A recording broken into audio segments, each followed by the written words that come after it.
स्वतःने काही लोक आज बरबडल्या जात आहे, भागड कथाही माणसाला पडल्या जात आहे।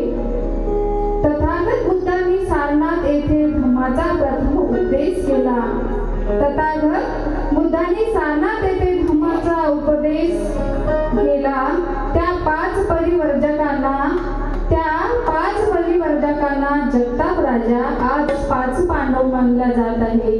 आज पाच पांडव मानल्या जात आहे।